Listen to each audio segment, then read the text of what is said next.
Welcome to my YouTube channel. In today's video we explained why the Sudanese army has seized power and the geopolitics of Sudan. The country's most divided political leadership has become meaningless since the military took power in Sudan on October 25. The recent severe economic crisis in Sudan has made the Forces of Freedom and Change, FFC, the coalition that led to the fall of dictator Omar al-Bashir's government in 2019, worthless. In August 2019, 5 members of the FFC and 5 members of the army formed the Sovereign Council to run the country.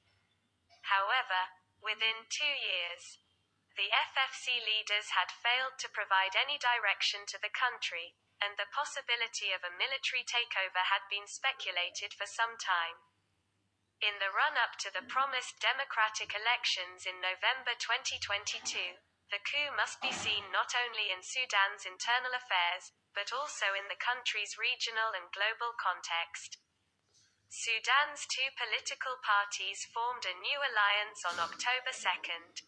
The coalition was formed by the Sudan Liberation Movement led by Mini Minawi and the Justice and Equality Movement led by Jibril Ibrahim.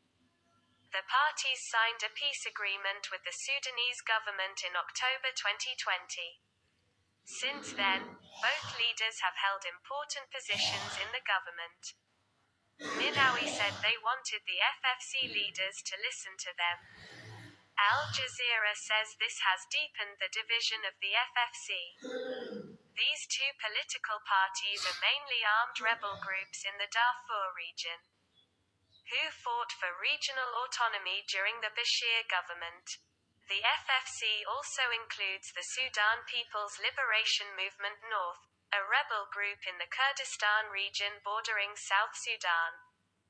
There is also another part of the Sudan Liberation Movement, led by Wahid al-Nur of Darfur.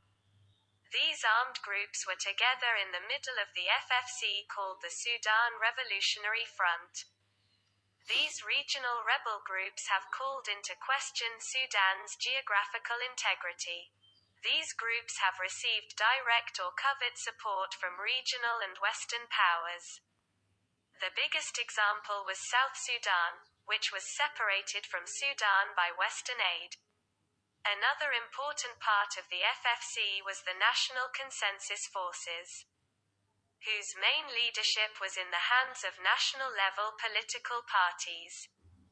The coalition with the National Ummah Party, founded by former Prime Minister Sadiq al-Mahdi, included the left-wing Sudanese Ba'ath Party, the Sudanese Communist Party, and the Popular Congress Party, founded by Hassan al-Turabi.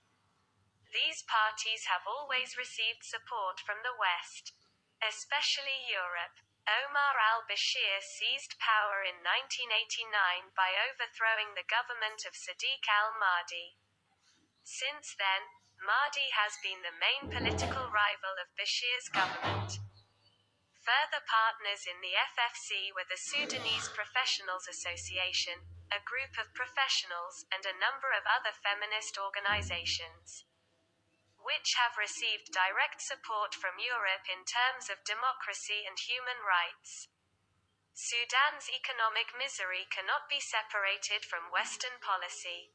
A statement from Kristalina Georgieva, head of the International Monetary Fund, IMF, and David Malpass, head of the World Bank, said on June 29 that Sudan repaid the World Bank's loan after revaluating its own currency. 3 decades later, Sudan's relationship with the World Bank was established. As a reward from the World Bank, the IMF waived off Day's $23.3 billion in debt. The waiver will exceed $50 billion, or 90% of the country's total foreign debt, in the coming days. However, the reduction in the currency as a condition for debt forgiveness has led to a sharp rise in inflation in Sudan. Extreme unemployment is associated with a massive rise in commodity prices, which puts the people on the streets of the country. Opposition politicians in Sudan have taken advantage of the situation to oust Bashir's government, but the same protests have made the civilian military leadership meaningless. While Omar al-Bashir was in power, the United States removed Sudan from its list of countries supporting terrorism. In return, Sudan changes some of Sudan's laws on human rights.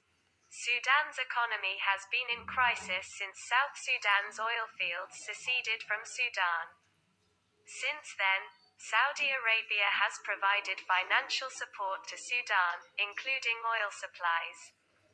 With the support of the United States, Sudan also sent troops to the Saudis in the war in Yemen. Last April, Saudi Arabia and the United Arab Emirates announced that they would provide $400 million in agricultural aid to Sudan this year. This assistance is basically part of the Sahaya $3 billion core assistance. Citing the Sudanese government, Voice of America says Sudan has already received SARE $850 million. Among them was Kendria $500 million in capital for the central bank. Another $1.5 billion grant was also confirmed 2 years ago. Arab News says the Saudis are deeply concerned about the coup and want to see all sides at the negotiating table. Although Washington opposes the Sudanese coup for the time being, the historical context of U.S. relations with Sudan shows that the Americans have never severed ties with the Sudanese military. Cameron Hudson, a senior fellow at the Atlantic Council, a U.S. think tank, blamed the military for Sudan's problems. In his words, the Sudanese military has fooled the United States, which cannot be allowed to happen again and again.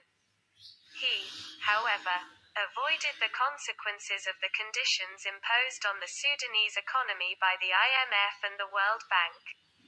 However, referring to the deep economic ties between Saudi Arabia and U.S. allies, he said Washington was doing enough to prevent Egypt, Saudi Arabia or the United Arab Emirates from directly supporting the Sudanese coup. He did not discuss Europe's influence in Sudanese politics, which does not complement the global geopolitical context.